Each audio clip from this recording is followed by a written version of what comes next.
Alors, je vais aller inviter mes copines.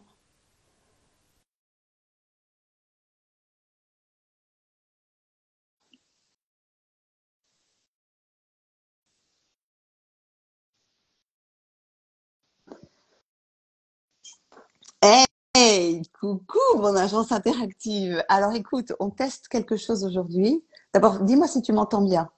Coucou Sophie. Eh ben écoute, génial. Trop bien. Trop bien, trop bien, trop bien. Bonjour Louis. Alors, pour mon agence interactive, là, les copains, on est en train de tester quelque chose avec des copines autrices qui est effectivement un petit live comme ça où on parle entre nous. Est-ce que vous m'entendez bien? Moi, oui. Par contre, j'arrive pas à retourner ma vidéo. Ah, Euh, Laurence, je viens de te faire rentrer. mince. Donc ça va être une petite discussion entre autrices. On va parler livres, on va parler sorties, on va parler un petit peu comment on s'organise. Et il faut que je trouve l'endroit où me poser, sinon je vais bouger tout le temps. Voilà, donc je vais me poser ici. Vous allez pouvoir poser toutes vos questions et ça résonne de folie. Je ne sais pas pourquoi. Ah, Virginie, Valérie, comment je fais? Il faut que tu tournes. Ben, Voilà, en tu fait, vois. c'est sous le truc ajouter un commentaire. Regarde. T'as un petit bouton sur lequel il y a deux flèches, comme ça. Oui. Tac, tac. Et ben, appuie dessus et comme ça, on va voir ta tête. En fait, je peux pas parce que au-dessus, il y a écrit ajouter un commentaire qui vient en surimpression et Ah donc j'arrive pas à la mince. tourner. Salut Euh, Alice.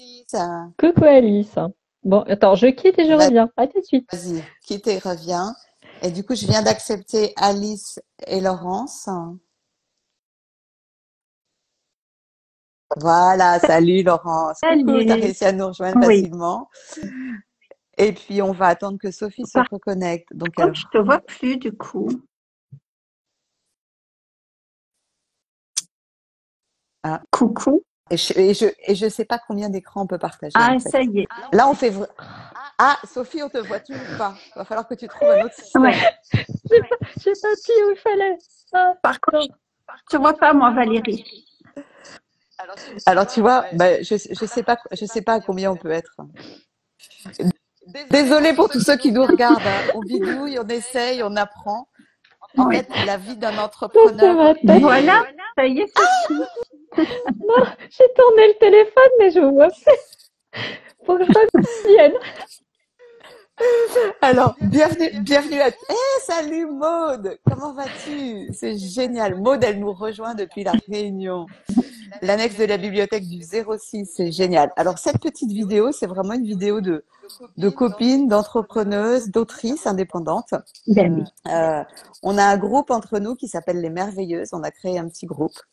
Et les Merveilleuses, c'est un groupe de support où ben, on se donne des petits conseils, on avance ensemble dans l'écriture parce que finalement, il n'y a rien de plus solitaire que l'écriture. Sauf quand on a trouvé un groupe de bonnes copines comme ça, on se donne du boost, on s'aide à avancer. Et aujourd'hui, on avait envie de partager une discussion de copines. Et bien entendu, vous pouvez poser toutes les questions. Donc, moi, je suis Valérie, j'écris sous le pseudo de Mélodie Miller. Et j'ai deux types de genres dans ce que j'écris. Le feel good avec la saga des licornes et puis les thrillers. Et Laurence, je vais te laisser te Bien moi, présenter. c'est Laurence, donc plus connue sur Happy Psy et auteur, puisque de base je suis psy et j'écris des romans initiatiques. J'ai publié un premier roman il y a quand même plus de 3 ans. Le deuxième va sortir le 15 juin normalement. Sauf si, puisque j'ai participé au concours Jouvence Librinova, donc si j'ai la chance d'être gagnante, à ce moment-là, je différerai la sortie, mais dans l'absolu, c'est prévu pour le 15 juin pour le deuxième roman initiatique, qui sera une saga. Ouais, ça c'est super. Coucou Sophie, te voilà, ça y est, on te voit bien. Et alors Sophie, est-ce que tu veux te présenter? Sophie, c'est la reine des promotions croisées. Elle nous organise des trucs incroyables. Eh bien, Sophie, je fais des romans de développement personnel, genre Raphaël Giordano, Laurent Gounel, et Maud Ankawa. Donc voilà, c'est mon trip. Merci. Ok. Et donc, en fait, la semaine dernière, on a interviewé, non, il y a une quinzaine de jours, on a interviewé toutes les deux, Sophie et moi, on a interviewé Laurence. L'interview est sur le compte Instagram de Laurence et sur TikTok aussi. et sur sa chaîne Oui, YouTube. oui, pardon. Et on avait tellement de plaisir à discuter ensemble qu'on a eu envie de continuer aujourd'hui. Oui. Est-ce que vous avez des questions déjà parmi ceux qui sont tous en train de nous rejoindre? N'hésitez pas à les envoyer. Ah, Des coucou questions Robert. d'écriture, des questions de lecture aussi, tout simplement. Par exemple, les filles, qu'est-ce que vous lisez en ce moment? Marie la Vierge, une romance de Mélodie Smack. J'adore, je suis addict. Donc, il me reste plus que quelques pages, mais dès qu'on raccroche, j'y retourne. Ok. Eh bien, Et toi, Laurence, est-ce que tu trouves le temps de lire? très peu en ce moment, je dois avouer, mais je viens de terminer le roman de Gaëlle Osfé qui fait partie des Merveilleuses, donc de notre groupe, puisque je me suis engagée à lire chacune d'entre vous. Et donc voilà, je suis en train de terminer son roman. Alors, lequel? Parce qu'elle en a écrit plusieurs. Tu sais là où me trouver? Ah, super bien. J'ai Oui, adoré. oui. Merci Alice. Merci Alice. Bon, alors moi, je suis en train de lire un roman de Liane Moriarty qui s'appelle 7 et match. Parce que quand je suis allée sur le salon Sérimania, sur le festival Sérimania des séries, il y a une nouvelle série qui s'appelle Apples Never Fall, qui va sortir dans pas très longtemps en France, avec Annette Bening, et qui était basée sur ce roman, et je voulais voir un petit peu à quoi ressemblait une adaptation. D'accord. Et le roman est vachement bien, c'est un thriller psychologique, et c'est chouette. Ça fait partie des choses que je vais me mettre à lire, les thrillers psychologiques, donc Le Serment, Bleu dangereux, c'est les prochaines lectures que je me suis fixées. Ah, bon, bah ça, c'est super. Et ben, et merci à mon agence interactive d'avoir été avec nous. Tu vois, comme ça, tu peux faire un live avec aussi. Et en termes d'écriture, vous en êtes où, les filles? Là, tu es en train de me donner un coup de pied au cul. Genre, il serait temps que tu te remettes à écrire. Donc, merci, Valérie.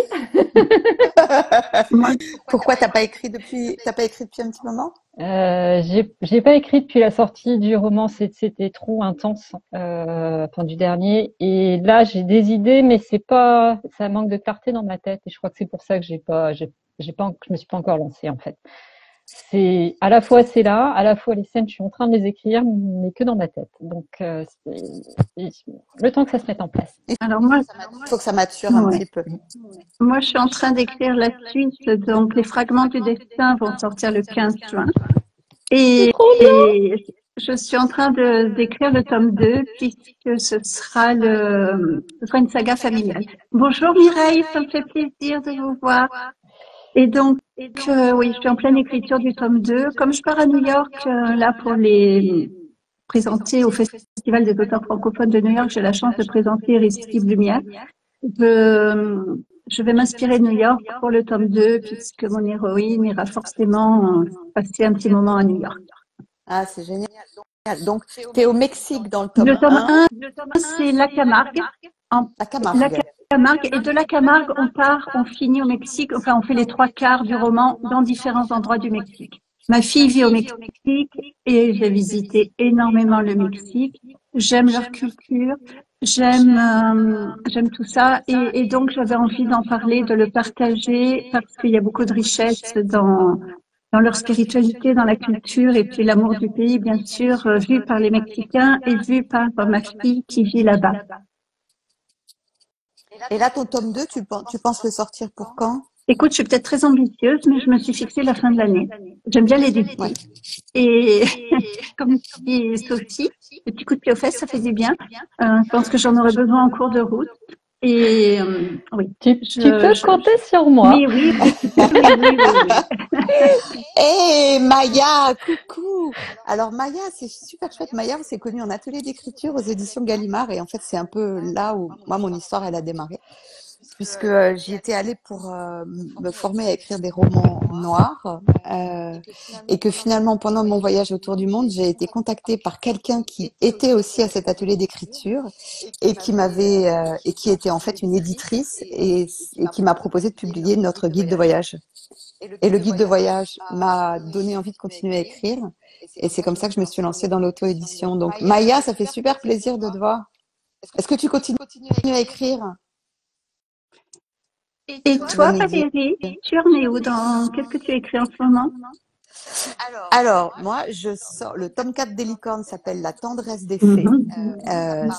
On parle bébé, baby blues, maternité et comme d'habitude, il y a toujours un côté un peu entrepreneur puisque Manon mon héroïne est une entrepreneuse dans l'âme et que même en plein baby blues, elle peut pas s'empêcher de monter des trucs. Donc, elle va créer une maison qu'elle va appeler la Casita des Fées, la petite maison des fées, et qui va accueillir les jeunes mamans avec leurs bébés, les jeunes mamans en plein baby blues ou juste après l'accouchement, pour leur permettre de parler entre elles, échanger. Et puis bien évidemment, autour de ça, il y a toute l'histoire puisque c'est une histoire de colocataires, hein, donc tous mes protagonistes qui sont là, l'histoire d'amour entre Manon et Mathéo qui en plein baby blues est un peu compliqué, et puis toutes les copains qui gravitent autour. Donc c'est une histoire un peu à la Friends, hein, de toute façon, la saga des licornes, et chacun progresse sur son chemin. Mais là, on est vraiment plus sur une histoire de parentalité, avoir des enfants, pas en avoir, et comment est-ce qu'on vit à ce moment-là.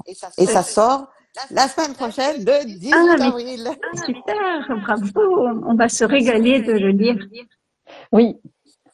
Enfin, de tous les lire. Moi, j'ai lu tes thrillers et en fait, je suis impatiente de te voir dans la catégorie feel good. Donc, je ronge mon frein, mais il y en a 4 et je sais bien que quand je vais avoir démarré le premier, je vais tous les manger, tu vois. Donc, je me dis bon, faut que je trouve le créneau qui tombe bien et comme j'ai des retours de bêta lecture à faire, je voudrais vraiment être pleinement dedans, quoi.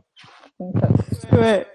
Moi, je connais bien Manon, j'ai suivi, donc je vais m'empresser de lire dès qu'il va sortir, d'autant que je viens d'être grand-mère, donc je ne suis pas concernée directement par la maternité, mais c'est quand même un thème dans lequel je replonge avec plaisir.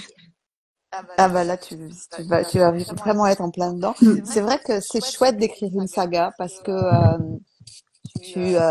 tu retrouves tes personnages, c'est comme des amis, tu les connais bien.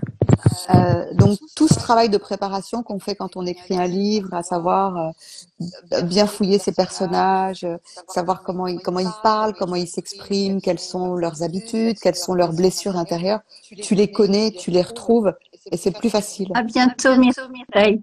Pardon. Oui, moi au revoir Mireille, au revoir Maya. Ah non, pas au revoir Maya. J'avais eu beaucoup de peine à quitter mes personnages d'Irrésistible Lumière. Vraiment, ça m'a fait de la peine. Et c'est aussi une des raisons qui m'a poussée à faire une saga sur ce nouveau roman. Pour les garder plus longtemps avec moi. Ouais. Et tu vas voir, c'est vraiment un bonheur. Ça coule plus facilement. En revanche, ce qui est très difficile, c'est ce que j'avais mis dans mon petit post Instagram, ce qui est très difficile, c'est de se rappeler de tout lorsqu'on n'a pas forcément tout noté, tu vois. Et comme je note rien. Je me suis reconnue dans ton message. Tu vois, moi, je savais plus. J'étais là. Attends, les cheveux, ils étaient châtain clair, châtain doré. Les yeux, ils sont bleus, bleu vert. C'est parfois tu mets des nuances. Son tatouage, tu vois, par exemple, Mathéo, il a un tatouage. Je me rappelais plus si le tatouage, il était dans le cou, sur le torse, sur l'épaule, si c'était un dragon. Mais là, tu es obligé de tout aller rechercher parce que j'ai pas bien fait au début. J'aurais dû tout noter. Oui. Bon. En même temps, quand on est jardinière. Bonjour Laura. Bonjour Laura. Laura, ça fait très plaisir de te voir arriver dans la vidéo et je pense que on aura l'occasion de faire un live ensemble, mais on en reparlera un tout petit peu plus tard parce que dans la saga des licornes, il va se passer des choses et en particulier le tome 1. je suis en train de travailler sur une adaptation en livre audio. Voilà. Et le livre audio, je pense que c'est un livre c'est un segment du marché qui est en pleine croissance. Et j'ai trouvé ma voix.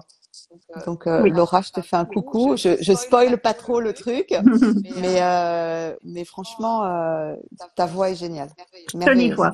J'ai eu la chance de l'entendre. Oui, c'est vrai en plus. Oui. Je vais dire, dans le commentaire, on est loin d'imaginer tout ça quand on est simple lecteur. Bah, en fait, c'est un job à temps plein. Souvent, les gens prennent ça pour un loisir, mais quand on décide d'en vivre, ça devient un job à temps plein. Et en fait, l'écriture, allez, c'est 40%, 50% du temps, parce que le reste du temps, si on est en auto-édition, c'est la promotion, la communication sur les réseaux, les salons, les expéditions de livres. Donc, je fais un coucou d'ailleurs à Robert en Suisse, qui m'a appris que la Suisse était dans l'Union, enfin dans l'Europe, mais pas en Union européenne, donc il fallait une déclaration de douane. Et que ça compliquait un petit peu l'envoi, mais c'est toujours avec plaisir quand on peut expédier des livres voilà, ailleurs. Ouais. Et qu'est-ce que donc au niveau des sorties, voilà, j'ai le tome 4 des Licornes qui sort le 18 avril. Et en fait, le tome 4 et demi, parce que j'avais eu ma petite nouvelle de Noël là, qui était vraiment qui était un entre-deux. Je ne sais pas s'il y aura une suite au tome 4, mais je pense que dans 3 mois, mes personnages vont me manquer, donc peut-être. Après, Alexia, ça me fait plaisir que tu aies pu te connecter. Alexia, qui partage le podcast Inspirez Livre avec moi un vendredi sur 2, vous pouvez voir notre podcast. Donc, merci beaucoup, Alexia, d'être venue nous faire coucou. Alors, un petit point pour toutes celles qui viennent de nous rejoindre. En fait, on est toutes des autrices indépendantes pour plein de raisons différentes. Moi, j'ai publié en maison d'édition un guide de voyage et je me suis rendu compte que la maison d'édition faisait vraiment pas grand-chose, et c'est une grosse maison d'édition, faisait vraiment pas grand-chose pour soutenir le livre. Et puis, je viens du monde du marketing et j'avais envie de m'investir plus. Et l'auto-édition te permet vraiment de t'investir et d'en vivre. Moi, ce qui m'avait fait choisir l'auto-édition, c'était que je voulais aller au bout de mon projet. Et j'avais peur qu'en présentant mon roman à des maisons d'édition, ça me coupe les ailes et que je n'ai plus envie d'aller au bout. Et je ne regrette pas. C'est un choix que je ne regrette pas. Alors, je vous présente donc mon assistant qui m'aide beaucoup dans les trucs d'inspiration. Voilà, je ne sais pas si on le voit bien, mais bon, c'est mon chat. Et pour répondre à la question sur l'auto-édition, en fait, j'ai fait comme beaucoup d'auteurs quand on écrit un premier livre, j'ai envoyé mon manuscrit. Et puis au bout de 3 mois, j'avais pas de réponse ou 1 ou 2 négatives. Et puis ça m'a désespérée. Et en fait, j'ai un cadeau mal emballé de la vie qui fait que je me suis lancée dans l'auto-édition. Si vous me donnez quelques minutes pour vous le raconter, je me suis fait cambrioler en fait. Et un jour, je suis partie de chez moi. Normalement, je travaille de chez moi, mais ce jour-là, je suis partie de chez moi. Et quand je suis rentrée, tout était sans dessus-dessous. Et bien évidemment, il n'y avait plus l'ordinateur, il n'y avait plus la télé. Le seul truc pour bosser, c'était mon téléphone. Et au final, ma fille m'avait dit, mais maman, c'est pas juste, ils t'ont piqué ton outil de travail, comment tu vas gagner ta vie? Et j'avais répondu, je suis un petit peu vénère là, mais je pense que c'est un cadeau mal emballé de la vie. On en reparle dans 6 mois. Et pendant 1 mois où, forcément, quand tu n'as que ton téléphone pour bosser, c'est un petit peu léger. Et donc, en fait, c'est pas que tu peux rien faire, mais voilà. Les journées étaient un petit peu longues et j'ai fini par poser la question, mais en fait, c'est quoi le message derrière tout ça? Et à chaque fois que j'ai formulé cette question, la réponse a toujours été la même, c'était publie ton livre. Publie ton livre, publie ton livre. Et donc, au bout d'un moment, j'ai fait, je veux bien, mais il me faut un ordi, il me faut à nouveau du matos, quoi. Donc, je m'engage à le publier dès lors que j'ai récupéré un ordinateur, mes sauvegardes, parce que j'avais la chance d'avoir des sauvegardes de tout ce que j'avais fait. Et donc, 3 mois après, le livre, il était chez un imprimeur Enfin voilà, j'avais passé la commande et je l'ai mis en vente. Et en fait, merci, merci aux cambrioleurs. J'aurais jamais pensé dire ça un jour, mais voilà, ça fait partie des fameux cadeaux mal emballés de la vie, mais qui apportent tellement de choses et ça, on ne le sait qu'après. Ouais. Alors dites les filles, parce que c'est une question qu'on reçoit souvent. Vous prévoyez tout votre livre à l'avance ou vous écrivez au fur et à mesure? Donc, en gros, est-ce que vous êtes plutôt architecte, faire un plan à l'avance ou jardinière? Moi, je suis très jardinière et même jardinière un peu bordélique. Coucou Océane. Moi, j'écris comme ça me vient. Alors, je sais quelle est mon histoire à la base. J'ai quand même une idée, tu sais, de synopsis, enfin, comme un résumé de l'histoire. Et quand je me mets à écrire, c'est des passages qui vont s'intégrer quelque part. Je sais, au moment où j'écris, que ça ira dans l'histoire à un endroit précis, mais c'est absolument pas chronologique. Parfois, je crée des personnages qui n'étaient pas prévus pour faire aboutir mon histoire. Et à un moment donné, je pense que tu sens que c'est le bon moment. À ce moment-là, oui, je me mets à structurer et à réécrire pour que tout soit fluide et je rassemble tous mes petits morceaux. En fait, toi, tu fais façon puzzle. Oui, exactement. Voilà.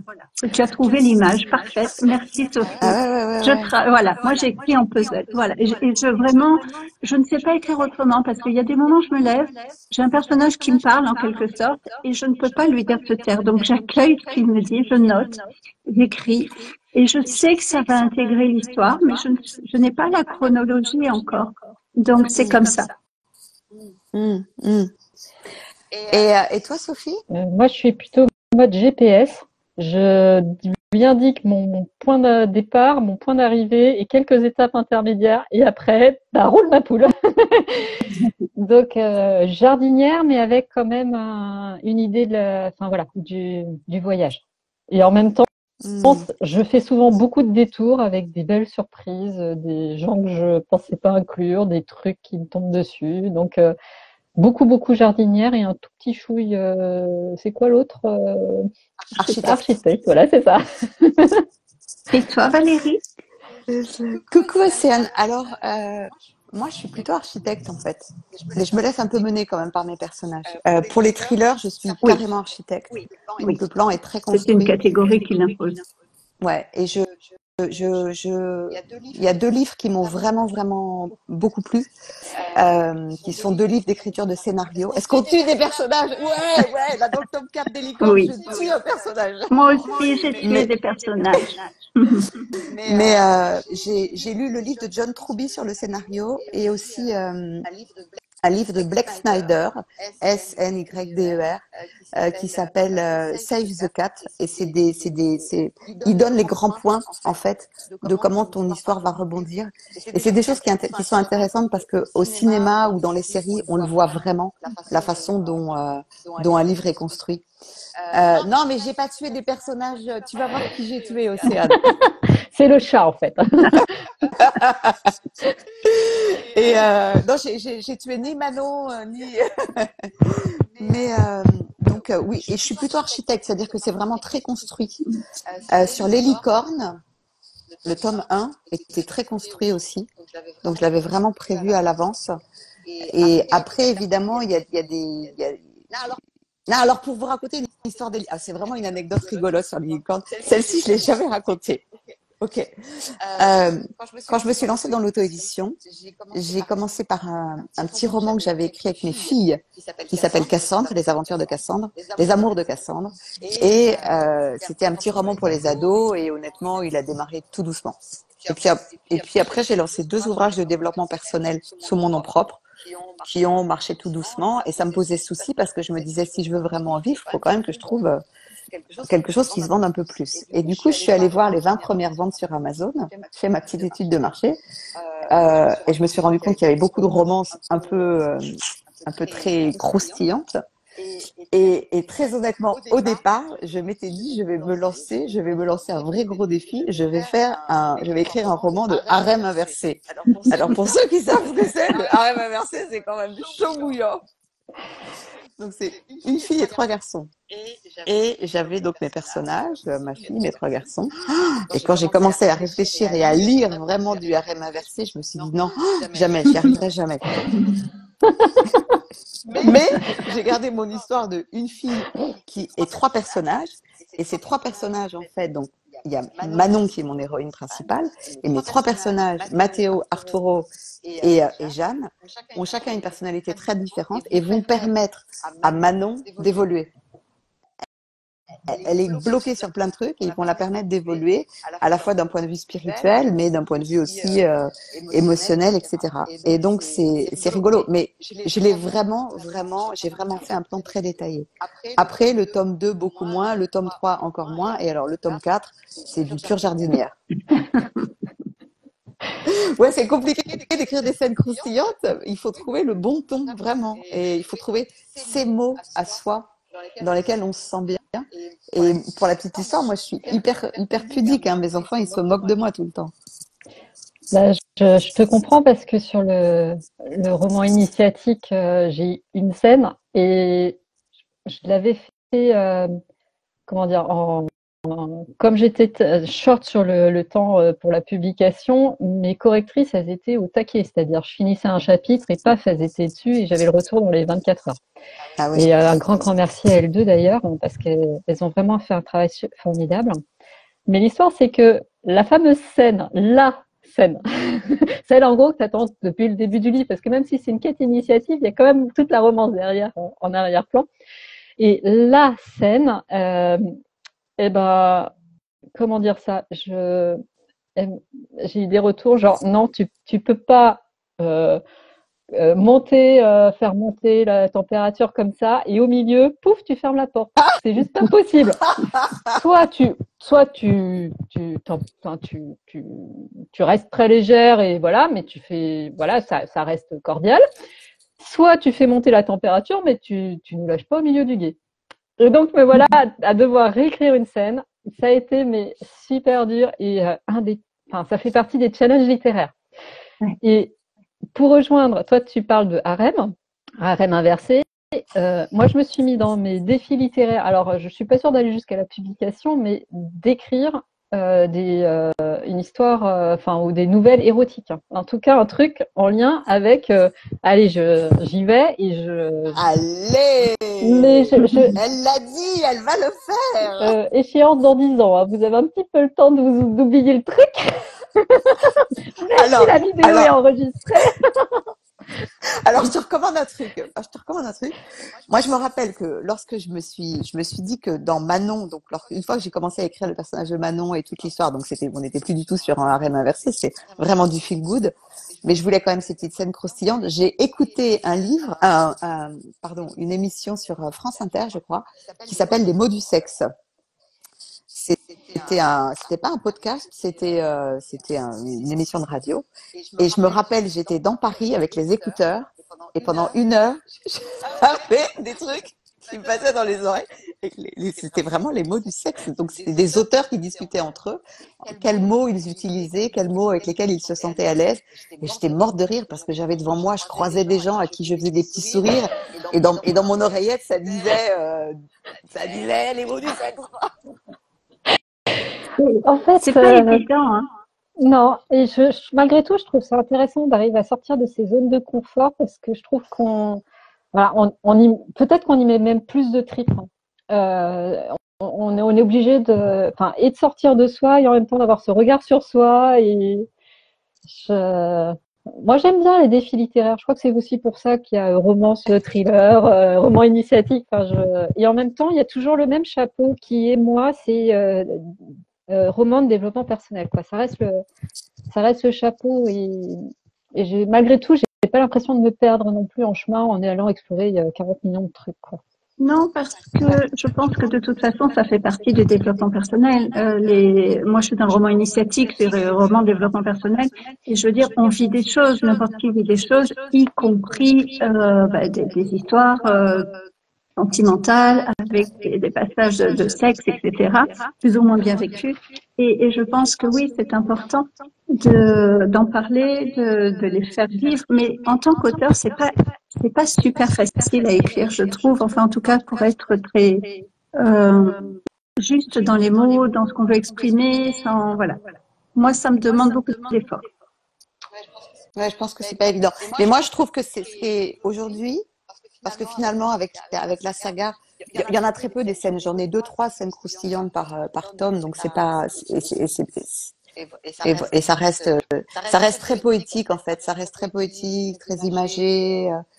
Mais ce que je trouve le plus dur à écrire, et je m'en suis rendu compte dans les thrillers, c'est les scènes de bagarre en fait, parce que tu sais pas quoi dire. Il lui met une claque, il envoie le poing, il tombe par terre. C'est pas facile les scènes de bagarre aussi, je trouve. Oui. Bonne question. Moi, j'en ai pas fait, alors je sais pas. J'ai pas fait Ou alors s'il sort les de flingues, et bagarre. tac, c'est fini. Tu tues direct. C'est un peu Mais comme Harrison Ford, tu sais, il joue avec le lasso, puis à un moment donné, j'en ai marre, tac, je tire.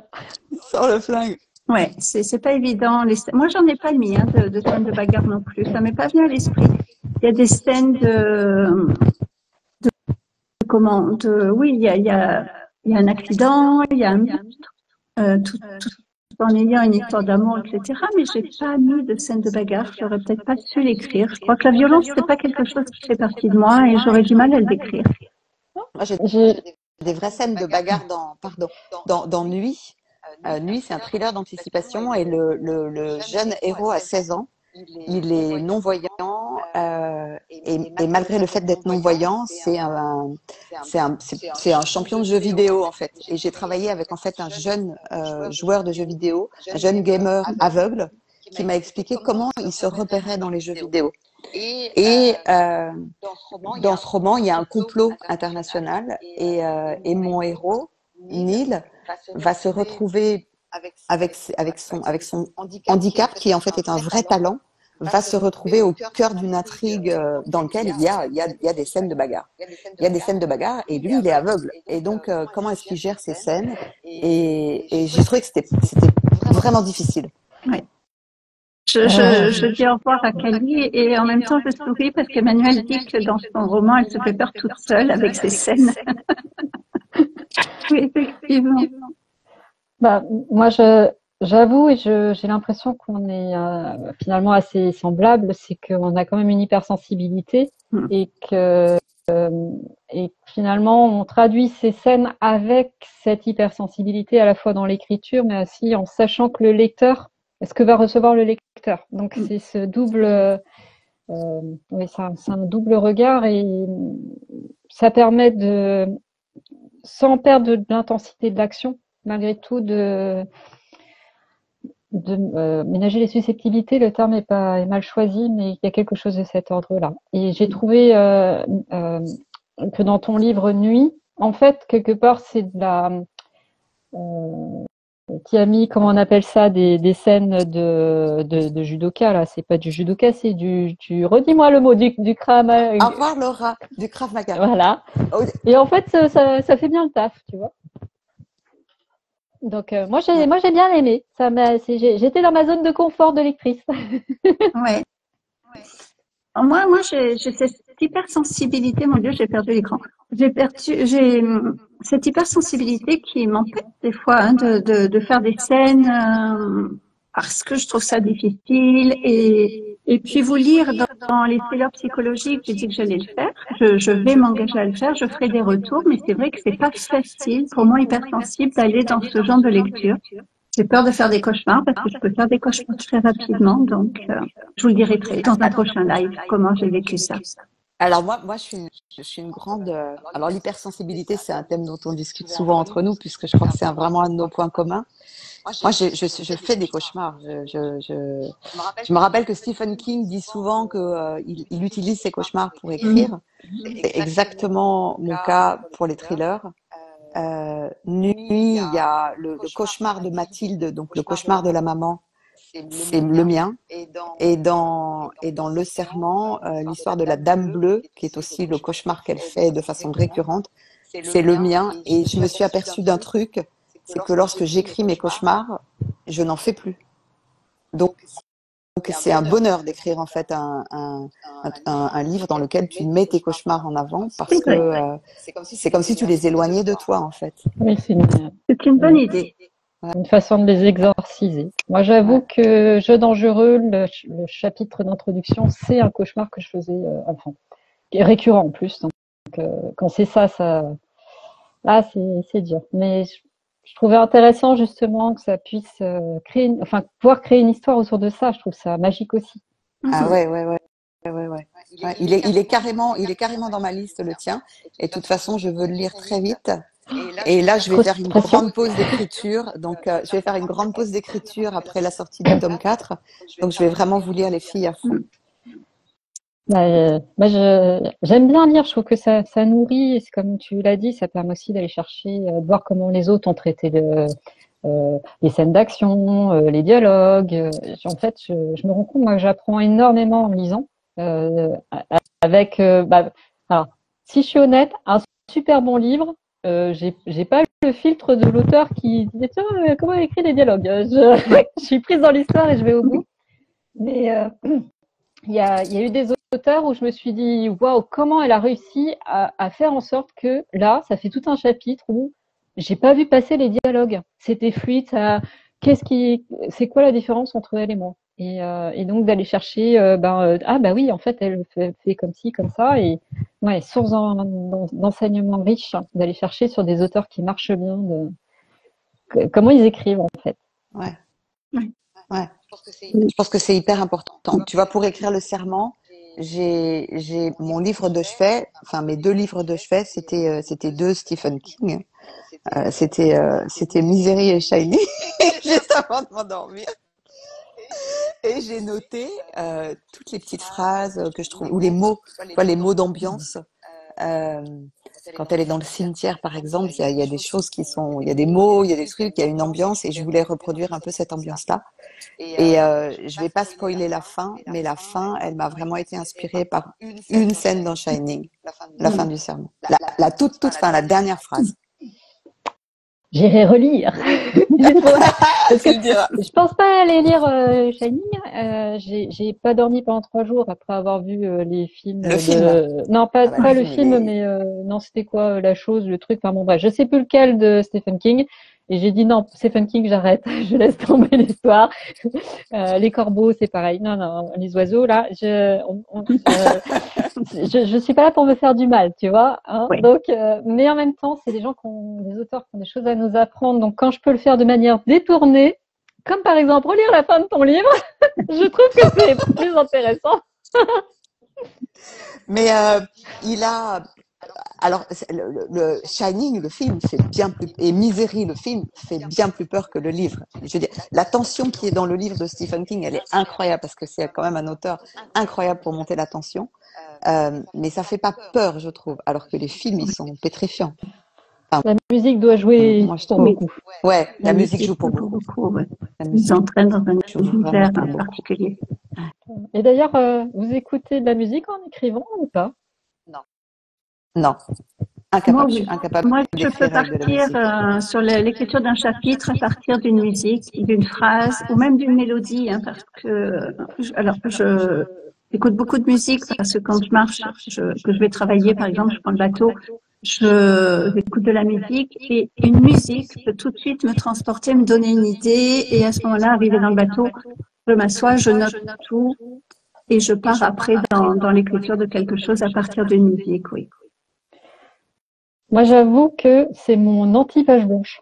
C'est-à-dire qu'en fait, jardinière, donc j'écris, puis à un moment donné où pas trop envie, et en fait, il y a une musique, je vais pouvoir la passer en boucle, donc c'est-à-dire que pendant 3 mois, j'écoute la même musique, qui tourne.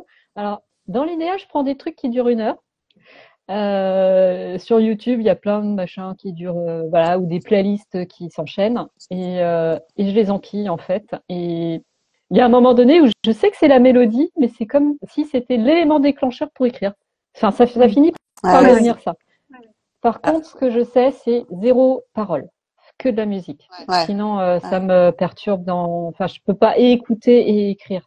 Ah non, parce que moi, à un moment donné, je n'entends même plus les paroles. Si tu veux, je suis bercée par la mélodie qu'il y a, mais je n'entends plus du tout les paroles. Merci pour 6 livres de Lynn, parce que c'est un super conseil. Je regarderai pour le prochain. Alors moi, j'arrive pas à écrire en musique. En revanche, j'ai des musiques que j'écoute lorsque je construis le plan. Lorsque je construis le plan du livre, euh, et d'ailleurs sur le serment, je les ai mises en entrée du livre parce que j'étais en boucle, en boucle, en boucle, comme tu le dis, Sophie. J'étais en boucle sur les mêmes musiques et c'est ce qui me mettait Oui.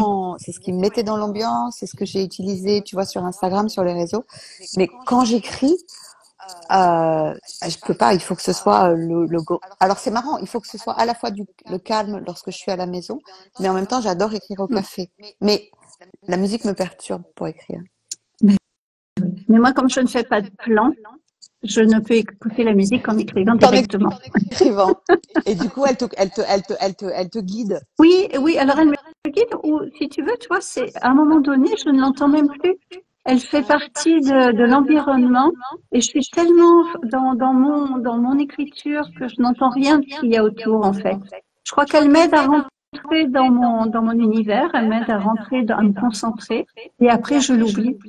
Et ça me fait la même chose quand je vais courir, hein. Je vais courir en musique, à un moment donné, je n'entends même plus la musique. Je suis portée, en fait. Et vous écrivez plutôt le matin ou plutôt le soir? Alors moi, c'est comme les plans, tu vois, et j'écris comme ça me vient. Je peux me lever à 3h30 du mat et écrire jusqu'à 6h. Je peux me coucher à 20h et puis écrire la journée. C'est vraiment, je ne saurais pas. Non, alors j'ai quand même une routine d'écriture tous les matins parce que j'écris dans mon journal, j'écris et je m'impose de travailler mon roman au moins une petite demi-heure tous les jours, ne serait-ce que pour relire, pour rester imprégné. Parce que sinon, c'est horrible quand tu le quittes pendant plusieurs jours, tu sais plus où tu en es. Alors déjà qu'en plus, j'ai des morceaux partout, donc t'imagines sinon le bazar. Mais après, si tu veux, non, j'ai vraiment sous le coup ça vient tout seul, en fait. Je crois que ça me tombe dessus plus que ce que je vais chercher. Et toi, Sophie? Moi, j'avoue que autant je suis jardinière dans l'écriture, autant dans comment dire, moi je mets l'écriture au planning, hein. C'est-à-dire qu'à un moment donné, je dis tel jour j'écris. Alors en général, quand je dis tel jour j'écris, c'est dans les 3 prochains mois. Tous les jours j'écris du lundi au vendredi et ça va être 9h-18h jusqu'à ce que j'ai atteint un minimum de nombre de mots. Et donc tant que j'ai pas le nombre de mots, ouais, ok. Ouais, toi, t'es lâche pas l'ordi. Ouais. Alors moi, c'est encore un peu différent. Quand je suis vraiment, une fois que j'ai fait mon plan et quand je suis en phase d'écriture, de toute façon, l'histoire vient me perturber la nuit et je me réveille naturellement à 6h, 6h30 du matin. Je garde l'ordinateur sous le lit et j'écris très souvent encore dans mon lit. Et je vais parfois écrire de 6h30 à 9h du matin. Et du coup, j'ai presque fait 1500, 1800 mots à 9h quand je descends prendre le petit-déj. Et après, je vais relire, peut-être retravailler un peu dessus, mais peu. Et puis, je m'occupe du marketing. Je vais pas lire tellement d'autres choses à ce moment-là, ou des livres qui sont vraiment en lien, genre Shining. Et le soir, avant de me coucher, je relis le chapitre. Je relis les 1500, 1800 mots que j'ai fait le matin. Et du coup, mon esprit travaille dans la nuit. Donc, j'ai des nuits bizarres quand j'écris. Et j'ai des journées bizarres aussi. Mon mari peut en témoigner parce que, en fait, je l'écoute sans l'écouter, quoi. Tu vois, j'ai l'impression d'avoir une bande. Tu vois, ça vous fait ça aussi? J'ai 2 bandes. Non, moi, je vis seule, donc. Oui, mais même, tu vois, quand je peux être bizarre, ça dérange personne. Moi, je sais, parfois, je le regarde, j'ai les yeux un peu vides, parce qu'en fait, dans ma tête, derrière, il y a toute l'histoire qui défile, et donc, il me dit, mais tu m'écoutes ou pas? Et je fais, ah oui, si, bien sûr. Moi, je fonctionne un peu à l'inverse. Parce que toi, tu dis, j'écris le matin, je relis le soir. Coucou, David. Trop sympa. Et en fait, moi, je fais l'inverse. C'est-à-dire que quand je démarre l'écriture, justement pour être sûr que ça reste dans la continuité, je relis toujours. En fait, je fais des boucles. Ça me permet aussi de corriger, de reprendre quelques passages. Ça reste très léger dans les corrections. Mais le fait de reprendre le chapitre précédent et de repartir, parce qu'en fait, je fonctionne toujours je vais jusqu'à la fin d'un chapitre. En général, je me débrouille pour qu'à la fin de mon chapitre, j'ai envie d'écrire la suite. Enfin, comme le lecteur, quoi. Je veux savoir la suite. Je suis la première à me demander ce qui va se passer. Et donc, quand je redémarre sur un truc de ouais, qu'est-ce qui va se passer? J'ai envie, quoi. J'ai Ouais, envie d'aller sur la suite. ouais. Et Mais, est-ce que ça vous fait un petit peu la même chose parce que même si on a écrit un plan, il y a quand même plein de choses qui arrivent au fur et à mesure, de se dire, je suis trop contente de continuer à écrire parce que comme ça, je découvre la suite, quoi. Je la connais pas vraiment. C'est comme si tu lisais un bon livre, en Oui, fait. oui, bah c'est un peu l'idée de la jardinière d'ailleurs, je trouve. C'est Ouais, qu'en fait, c'est plus les personnages qui nous racontent une histoire quand on est quand on fonctionne avec ce mode-là, que nous qui imposons une histoire qu'on veut travailler. Je crois que c'est pour ça que je suis pas très architecte en fait, oui. ouais, Moi, même pour les thrillers. je me laisse beaucoup porter sur ce que me disent les personnages et là où ils m'amènent en fait. Mais c'est vrai que des fois, j'ai hâte de d'écrire pour voir quelle va être la suite qui va arriver et qu'est-ce que ça va donner en me disant waouh, j'ai trop hâte, vite vite. Et je trouve ça hyper stimulant par contre pour me mettre à écrire parce que alors j'avais lu un conseil qui disait de ne jamais arrêter d'écrire sur un chapitre terminé. C'est-à-dire laisser en cours parce que ça va continuer à alimenter ouais, notre inconscient et nous donner envie de continuer dès le lendemain. Et j'applique ouais. ça et ça fonctionne vraiment, vraiment bien. Ouais, moi aussi, j'ai lu ça et ça fonctionne aussi Oui, pareil. Tu t'arrêtes un petit peu au c'est milieu ça, d'un truc et comme ça, le lendemain, tu as envie de redémarrer et ton esprit a bien fonctionné la nuit. c'est ça. Ouais. Et vous écrivez par, par phase continue ou, enfin, comment dire? Ah, moi, je vous dis comment je le fais, puis vous, alors, j'arrive pas à écrire, j'arrive pas à tenir la concentration très longtemps. Mais en revanche, si je la tiens de façon très intense, ça fonctionne bien. Donc, ce que je fais, c'est que j'écris par phase de 45 minutes avec le minuteur. Je mets mon téléphone en mode concentration, donc je regarde pas mon téléphone, personne peut m'appeler, etc. Et pendant 45 minutes, je suis à fond. Et c'est comme si, au moment où je cliquais sur le timer, d'un coup, tout me vient dans la tête et je tape j'essaye de taper aussi vite que je pense, mais parfois je suis pas. Alors, moi, non. Quand je me mets à écrire, alors oui, je vais couper aussi, je vais mettre en mode ne pas déranger pour pas être perturbée par des notifications ou des appels. Et puis, des fois, je pense que je vais juste compléter une phrase ou deux. Et il m'est arrivé tu sais, de me faire un petit café, de me dire, oh, c'est chaud, je vais continuer vite une ou deux phrases et je le boirai après. Et de lever les yeux de l'ordi, il fait nuit.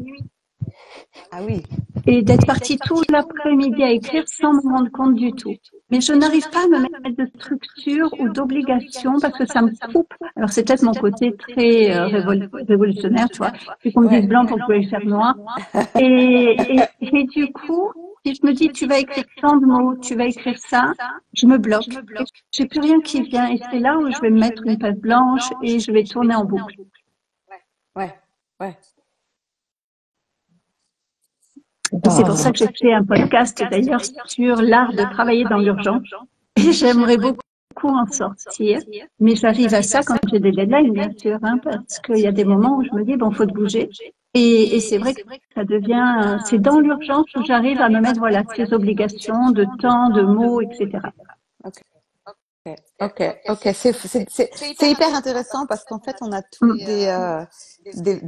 des façons et tant mieux, des façons d'écrire différentes, des choses différentes. Ça reste quand même un grand mystère. Moi, avant vraiment de finir, Ouais. d'avoir réussi à finir d'écrire un livre, je passais mon temps à me dire, mais comment ils font? Est-ce qu'ils imaginent l'histoire avant? Est-ce qu'ils écrivent le jour, la nuit? Il me manque Manon dans ma vie, n'était trop drôle. Océane, je t'adore. Et d'ailleurs, il va nous rester 10 petites minutes. Est-ce que vous mettez beaucoup de vous dans les livres? Oui. Oui, parce que il y a, enfin, en tout cas, je traverse les personnages au niveau des émotions. Ça part systématiquement d'émotions que j'ai pu ressentir ou je suis une hypersensible, donc comme toi, on a une matière première énorme au niveau des émotions. Et il m'est arrivé de retranscrire des émotions vécues, parce que je les écris moi au fur et à mesure dans un journal, et de les retranscrire pour les faire vivre à des personnages. Mm. Mm. Est-ce que je libère les licornes? En fait, Manon me ressemble un petit peu, où je ressemble un petit peu à Manon. J'ai à la fois son côté très rationnel, entrepreneur. Moi, j'aime bien les tableaux Excel, j'aime bien quand c'est carré, j'aime bien tout ça. Et en même temps, je suis complètement faux folle. Donc oui, il y a la licorne qui me parle dans la tête tout le temps. Est-ce que j'arrive à libérer mes licornes? Non, pas tout le temps. Parce que parce que là, je suis tranquille, on est ensemble. S'il y a du monde, je vais être un peu intimidée. Donc, il y a des choses que j'ose pas faire. Donc, non, j'arrive pas toujours à libérer mes licornes. J'adorerais pouvoir les libérer beaucoup plus, en fait. Moi, Et toi, j'avoue, je sais pas. Sophie? Quand tu as posé la question, il y a quelque chose qui m'est venu. Enfin, il y a des fois, voilà, je récupère de l'information, je sais pas trop d'où. Et ce qui est venu, c'est finalement, c'est pas tant moi, Sophie Roux, que je mets dans les personnages, dans les livres, mais c'est quelque chose qui appartient plus à mon âme. Et en fait, je pense que c'est pas clair pour ceux qui seraient pas spirituels, mais c'est quelque chose de cet ordre-là. En fait, c'est au-delà de moi, ce qui est dans les livres. Et en même temps, il y a quand même des petits bouts de moi. Et puis il y a des trucs où Ouais. je sais, par exemple dans la romance, le tout premier, là, Les Amants de lumière, je sais que il y a des trucs que j'ai pas encore fait, mais que je vais faire. J'ai pas expérimenté tout ce qui est dans le livre, mais ça va venir. Oh là là, chose que tu nous racontes. Est-ce qu'il arrive Elle de libère dialoguer ses avec les licornes. personnages? Elle libère ses licornes à fond les ballons. Oui, il m'arrive de. Alors, oui, moi, il m'arrive de dialoguer avec mes personnages, carrément. D'ailleurs, de toute façon, je parle très souvent à voix haute dans la rue, ce qui peut paraître bizarre, mais oui, je dialogue avec mes personnages. Et aussi dans la façon d'écrire. Tout à l'heure, on a parlé du fait d'écrire en mettant un minuteur. On a parlé de la page blanche. Quand je suis vraiment bloquée, je pars marcher. Je sais que toi, Laurence, tu pars Oui, courir. oui. Et moi, je pars marcher et souvent avec mon téléphone je vais enregistrer tout ce qui me passe par la tête. Et donc là, oui, je dialogue avec mes Oui. personnages. Et je me dis, alors, qu'est-ce que tu fais? Pourquoi t'es bloqué là? Qu'est-ce qui t'arrive? Ouais.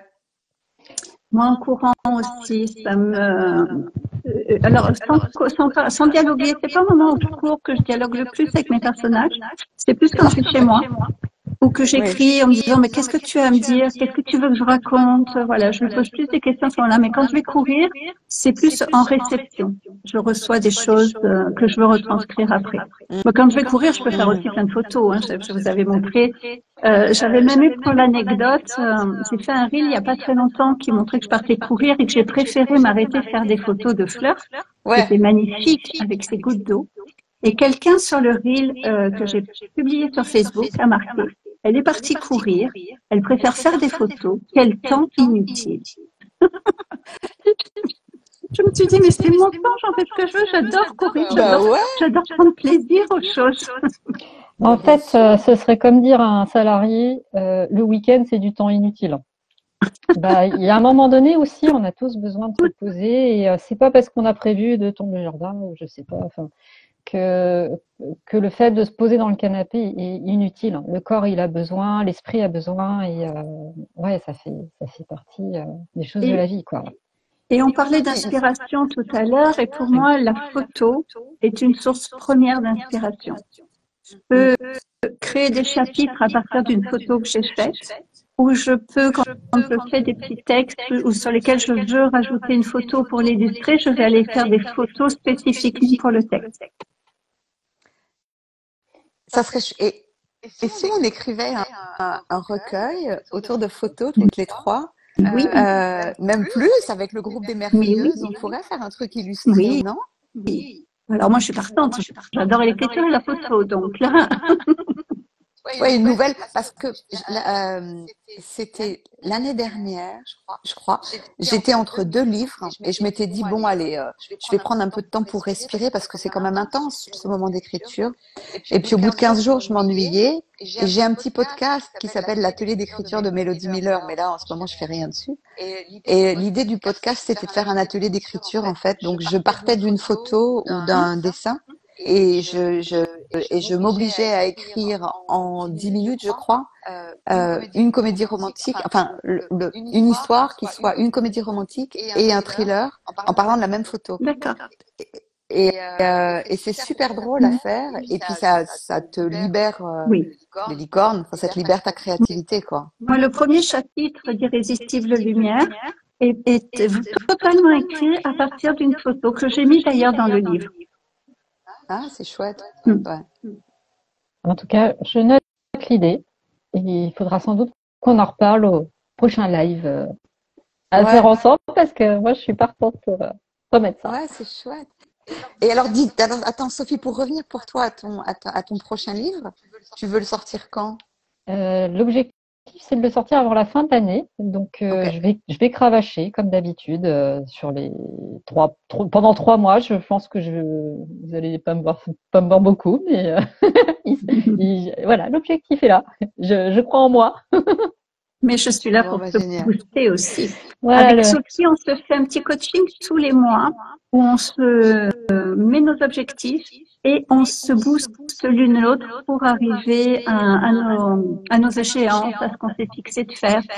Et on fait ça depuis plusieurs mois et c'est vraiment, vraiment, moi franchement, ça m'aide énormément.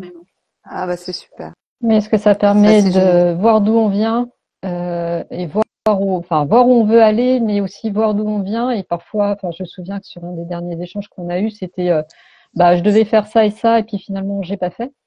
Et j'avais dit à Laurence, attends, ok, ça t'as pas fait, mais raconte-moi tout ce que t'as fait à la place. Et en fait, elle m'en a listé pendant 1 heure, quoi. Oui, il y avait ce qu'on a prévu, et puis il y a tout ce que la vie nous a mis sur la route, des contraintes, d'autres opportunités, et finalement, on avance. Pas toujours les petits chevaux qu'on voudrait, mais n'empêche que tous les petits chevaux avancent, quoi. Donc, oui, c'est ça. Oui. C'est ça.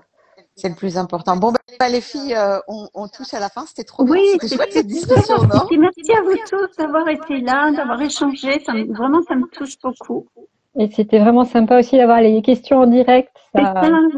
Oui. Mais ouais, c'est sympa, c'est sympa. Bon, on va le refaire comme ça en parlant d'écriture, de ce qu'on lit, de ce qu'on écrit, les difficultés. Et puis, ça fait plaisir effectivement de savoir que vous êtes à côté de nous et à nous soutenir. Oui, ça fait chaud au cœur. Merci. Ouais, merci à tous. Et merci à vous les filles. En tout cas, merci. Et je crois que tu vas enregistrer, l'enregistrement de la vidéo, on pourra le remettre en ligne pour ceux qui voudront. Oui, on pourra le remettre en ligne. Et alors, gardez en tête, donc Sophie, son prochain roman, il arrive en fin d'année. Laurence, le 15 juin, ça s'appelle comment le 15 juin? Les fragments du destin, c'est le tome 1 qui s'appelle Rebondir au-delà des liens brisés. Et le 18 avril, les amis, c'est le tome 4 de la saga Manon et ça s'appelle La tendresse des fées. Bon, gros bisous tout le monde. Bisous à tous et à toutes. Merci encore et puis à bientôt. À bientôt. Ciao.